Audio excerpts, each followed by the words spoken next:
Let's talk about money because the way most people think about money is not only wrong, it's actually hurting your family. In today's chat, we'll discuss how money is not the root of all evil, nor is it how you buy happiness. Plus, I'll give you a specific tool that you can use so financial stress stops ruining how you show up for your family. Let's do it. My name is Joe. I provide simple, proven tactics so you can lead your family better no matter what else is going on. Today, we'll crush money lies that are hurting how you show up as a parent and a spouse. The truth is, money is nothing. Wealth is everything. And until you understand the difference, you won't get anything of what you want most. And to be honest, this is something I still catch myself on the wrong side of. So let's immediately dive into what this means and how you can start applying it today. There are a few questions I want you to think about as we start our conversation. When you process the following questions, don't worry about every specific detail of your answers. Just grab 2 or 3 of your immediate thoughts or emotions that come up. 2 or 3 real truths, not what you think you're supposed to think. Okay? Here we go. How do you feel about money? How do you feel about the role of money in your life? How do you feel about the role of money in your family? Where do you rank the importance of money? How important is money to how you interact with your family? How important is money to the journey that you're on? Think about the ideas and emotions that rushed into your mind about the role of money and how it impacts your work and your family and your day-to-day. Now, I said earlier that I still catch myself thinking about money the wrong way. Part of that is because for years, I would console my financial woes with the sweet lie of, well, as long as I have my family, that's all I need. To an extent, that's true. But most of us have manipulated the core of that to something that actually hurts our family. Think about it this way. You can't afford good insurance or high-priced medical expenses. So when your spouse needs an MRI after hurting their foot, you borrow a boot from a friend and cross your fingers that it gets better on its own. But hey, all you need is your family, even if you can't get your spouse proper care. Or maybe you live in the US, where a federal organization has approved chemicals and standards of food that are rejected or even banned in other countries. But you can't consistently afford organic, locally raised food, so your children are eating cancer-causing chemicals at every meal. Well, hey, all you need is your family, even if you are slowly poisoning them. Or maybe you're the opposite. Maybe you've got enough cash to throw at any argument. New clothes, new tech, new car, whatever your spouse needs to be happy. You know it's not ideal, but hey, you're still married. And all you need is your family, even if you haven't had a meaningful conversation in months. Are you beginning to see how the value and importance of family can be manipulated to justify whatever behavior is most convenient? How you show up impacts relationships. How you show up impacts your spouse and kids' willingness to turn to you when they need help. How you show up is the foundation for building a family that can withstand everything trying to tear it apart. And it's hard to show up properly when you're always stressed about or hiding behind money. Now, here's the irony. We get trapped in lies about money when money doesn't really matter. Money is a means of bartering. It is a finite, exhaustible, limited resource. It won't keep you warm in the Arctic, and it won't feed you on a deserted island. Money is only good in certain circumstances to quickly barter for the things you actually want. In comparison to money, wealth is having what you want when you need or want it. If you and I are stranded in the Arctic and you have $1 million but no jacket, and I have no money but am snuggled and warm in my winter clothes, who is wealthy? Same scenario, but this time we're stranded on a deserted island. You have $1 million but no food, and I have food but no money. Who is wealthy? Now, let's say instead of the money, you and I have a deep and abiding friendship, but I'm the only one with warm clothes in the Arctic or food on the island. Would not the love in that friendship be of greater value to you than the $1 million? Would I not be more likely to share with you what I have because of that friendship where I may not have done so for a stranger offering large sums of useless money? We get so obsessed with the haves and the have nots, so obsessed with numbers on a piece of paper or a computer screen. We get so obsessed with just needing money that we forget what actual wealth is and how it can be obtained. The good news is becoming wealthy is simpler than you think. And I don't mean sitting in a junkyard with loved ones, passing around a can of cold beans for dinner. Oh, look, love and food to share. I'm wealthy. No, I mean VIP treatment, luxury vehicles, name brand suits, and a private jet kind of wealth, if that's what you want. Now, here's a pro ninja tip.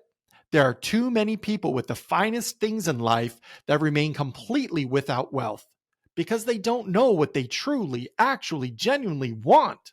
That, my friends, is wearing the emperor's new clothes. Now, for years, even decades, you have been conditioned to view money a certain way, which means if you don't clearly understand why you must shift how you think about and approach money, then you'll blow off the simple truth without applying what we discuss. But we have a problem. We live in a microwave society where you want instant answers, and if I don't give them to you, then you'll just fast forward to get it yourself. So here's the Cliff Note version. How to become wealthy is as simple as applying my 3D framework, and it's yours for free. When you apply the simple steps like discovering your vision and values, deciding your stories and measurements, and doing your plan and your best, wealth is the automatic outcome. It really is that simple. In fact, it's so simple that some of you will race to get the free one-page download, and before you finish reading the headline, your old money lies will have come back to you and convinced you not to bother. That's why the first question isn't how. The first question is why. Why should you ignore money and actively pursue wealth? When you understand the answer to that question, you can cut through lies holding you back from real and lasting wealth. The direct answer is because it will positively impact how you show up every day for your family. And my family, plus how I show up for them, is more important than anything else I've experienced on this planet, save my relationship with God. But you'll need more than a one-liner if you're going to consistently have the courage to pursue and obtain wealth. We need to address 3 common lies about wealth head on. So first I'll give you the lies and then we'll break down each one. Lie number 1 is the active pursuit of wealth makes people greedy, selfish, and goes against God's will. Number 2, wealth is something people without money talk about just to make themselves feel better. And the third lie we'll discuss today is, I don't have time to pursue wealth. I'm barely getting by as it is. So let's start with the first one. The active pursuit of wealth makes people greedy, selfish, and goes against God's will. First off, the best lies are hidden in truth. The truth is the active pursuit of wealth risks greed, selfishness, and going against the will of God. Do you want to know what else risks these things? Poverty, scarcity, scraping by. For that matter, any action at any level of the money scale can risk one negative thing or another. Have you ever volunteered at a soup kitchen or paid for the meal of someone behind you? Donated to relief organizations, paid tithes in your church, or have you ever pulled weeds in your neighbor's yard? Did you know some people, not saying you, but some people feel like they are better than others because they do those things? Some people even blast pictures of it all over social media so everyone can see how selfless they are. Every sin is rooted in pride. Pride says what I want is more important than what God wants. When pride is manifested as greed or selfishness, it pits us against our fellow men and women. It puts us in a state of comparison. In the words of C.S. Lewis, pride gets no pleasure out of having something, only out of having more of it than the next person. It is the comparison that makes you proud, the pleasure of being better than the rest.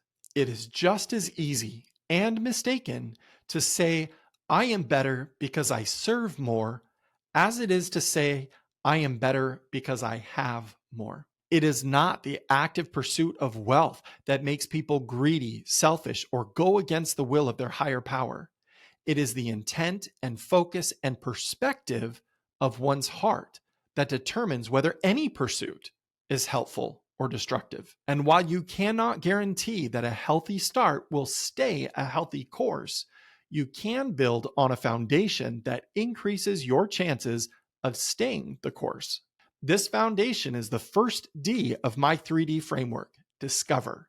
You need to discover your vision.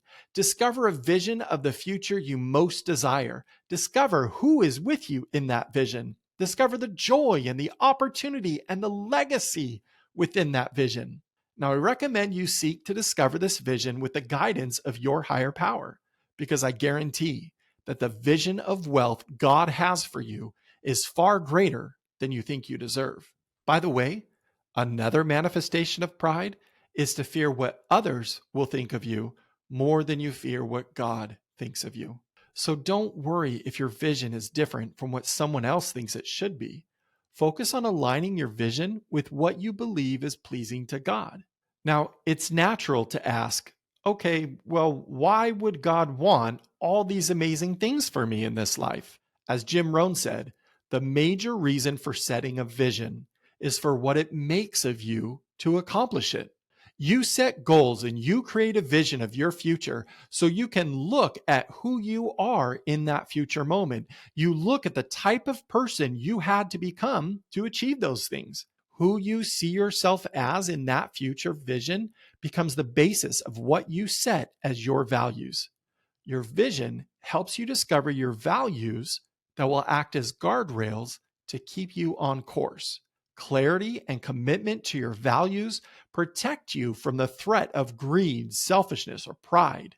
Your values are what keep you in line with God's will as you actively pursue your vision and as you actively pursue wealth. Now, here's a pro ninja tip: incorporate gratitude into your values.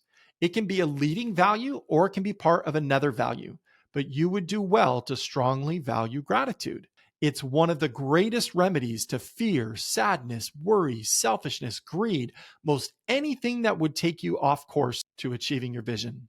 Discovering your vision and values are keys that strengthen your foundation and conquer the lie that wealth leads to greed and selfishness. That's all for now on the first lie. Let's discuss the second one. Now, the second lie makes me kind of laugh because there's a lot of truth in it. The lie is, wealth is something people with no money talk about just to make themselves feel better. Well, this is largely what I was speaking to at the start of our conversation when I talked about all I need is my family, and how that thought is actually an unhealthy attitude. People who struggle to meet their needs often reference the wealth of non-material things they have to make themselves feel better as they struggle. But that doesn't make them wrong. Wealth is about having what you want. It is also being able to acknowledge and have gratitude for the things you already have that you want. But limiting wealth as an excuse to remain indifferent or even lazy towards growth is not an accurate understanding of what wealth truly is. Wealth is not stationary. Wealth is expanding. It is infinite. Wealth holds the seeds of abundance and discovery and opportunity. Wealth embraces the journey. Wealth is found in creation. Wealth is found in value shared and value provided. Wealth is many things, but one thing it is not is an excuse to stand still. Now, does it feel good to consider the beauty of wealth as I just described? Of course. But without action, those feelings become short-term distractions. And that is where the lie gets exposed. No one can discuss the true nature of wealth and not include action. Discussing wealth as an excuse for an action weakens the soul like any other drug. Just like someone who thinks having money is the ultimate measure of success. Either perspective leads to a hollow void. Does that mean having money is bad? No. I want money. I want money because it will make the exchange of goods for what I really want easier. Having a plastic card to carry in my wallet and use as a means of exchange when eating out with my wife is way easier than contacting the restaurant to exchange a marketing plan for steak and potatoes. I mean, honestly, could you imagine? Okay, I'll write 3 emails promoting your specials in exchange for the filet mignon and a side of fries. Look, money has its purpose, but it's all relative. Money only holds the value that we as a collective society decide it holds. Society decides how big the money pie is and the value and size of the slice we each get. But that's dumb. Why would you want someone else deciding your value based on what is in your bank account or the type of car you drive? Wealth lets you decide. You decide what you value. You decide how much or how little of it you want in your life. You decide how and when you will add value to others. Wealth is something a person talks about when he or she is done living by the dictates of the collective they. That's why the second D in my 3D framework is decide. It's time to stop living by someone else's measurement of money or wealth. It's time to stop letting the judgment of others about your position in life have a free pass in your mind. It's time for you to decide what boundaries you'll place on what wealth means to you. And it's time to decide your own measurements on your progress and success in life. You get to decide. This is your journey. It is your right. And when you are taking consistent action to show up and live the life you decide on, the life you value, it should make you feel better. And it will. Our third and final lie is I don't have time to pursue wealth. I'm barely getting by as it is. In studying Thomas Stanley and William Danko's book, The Millionaire Next Door, a surprising truth is revealed. There are many high income earners who are barely getting by. Too many people with big salaries have leveraged their lifestyle in debt and are 1 month of missed payments away from losing everything. Don't be fooled into thinking that eating beans and rice by candlelight is the only means of barely getting by. Now, I'm not shedding tears or playing tiny violins for anyone. My point is that not everyone may be doing as well as we think they are. And it is not our place to judge or compare. It is our place to choose what we will do with what we have been allotted. And that includes our time. If you are barely getting by, then what you are doing is not working. Your current use of your time is not working. A change is required. Now, that doesn't mean to abandon everything and start over in Costa Rica. What it means is if you keep doing what got you where you are, then those actions will keep you where you are. And unless you like barely getting by, you need to do things differently. Now, I get it. You might be thinking you're already doing your best. So, what and how are you supposed to do anything differently? I agree. Most likely, you are doing your best with what you have and where you are. So, the change starts there. When you become better internally, your external production improves. Improve your inputs, and your outputs will follow. There is a quote attributed to a Native American chief named Sitting Bull, which says, "Inside of me, there are two dogs. One is mean and the other is good, and they fight each other all the time. When asked which one wins, I answer, the one I feed the most." For years, I would look forward to my evening downtime. I love my children with all that I am. And when it's their bedtime, I'm ready for them to go to bed. Putting them to bed was followed with plopping down in my worn but comfy armchair and streaming the latest movie or TV show. Then my wife would come up to ask me a bunch of questions, and I'd look at her and say, I'm done being an adult for today. Now, admittedly, I still say that from time to time because there are days that I really am done being an adult. But I would say that, and then I would go back to the mind-numbing entertainment, and before I knew it, hours had passed, and I was ready to go to bed. I worked hard that day. I helped people.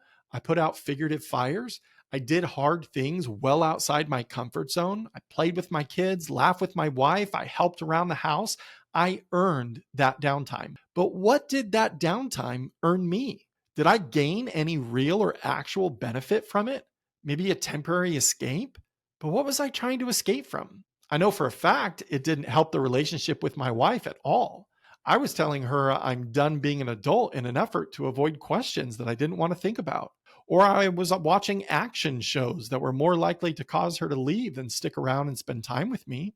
If there are two dogs fighting inside of me, how could the good one win when it wasn't being fed? In other words, low quality input low quality output. And what was the result? Day after day of the same thing at the same job with the same frustrations and the same stressors. I was doing my best every day based on the inputs I was providing myself, just as you are. When something needs to change, when you decide you're done barely getting by, when you see and feel and commit to the vision you created, you will find the time to do what needs to be done. The third D of my 3D framework is do. And part of that is to do your planning. This step alone could be the key to finding the time you need to pursue wealth, even if you're barely getting by. When you take a few moments to plan your day, you become intentional in the use of your time. You become intentional with what you say yes to and when you say no. When you do your planning, you can make simple decisions on daily activities that will meet your obligations of today and those that will move you towards the opportunities of your tomorrow. Planning is one highly effective way to feed the good dog and win. Part of do is to do your best. Now, I know you were doing your best before. Keep going, keep doing your best. Some days will be better than others. Now, that's not an excuse to slack off, it's just a recognition of how life actually works. And find someone who will help you stay the course, who will do accountability with you and encourage you when you don't want to plan or you don't feel up to doing your best. Your journey to wealth is not one that needs to be done alone, especially when the greatest wealth can be found with those who share your journey with you. That's how you find the time. That's how you move beyond barely getting by. That's how you do what must be done. Third lie, crushed. Now, as we've strengthened your understanding of why you should ignore money and actively pursue wealth, I've also shown you how. The greatest risk you face after having crushed 3 common lies about wealth is to look for something more complicated. The 3D framework, which you can download for free, is the simplest tool to obtaining lasting legacy sized wealth. Use it, apply it. Don't take its simplicity for granted. It will require effort and consistency and commitment, but it's worth it. Because as much as your family matters, how you show up for them matters just as much. Learn to show up better and more often by eliminating the destructive weight of financial stress. Show up better by actively pursuing wealth. Till next time, keep moving forward.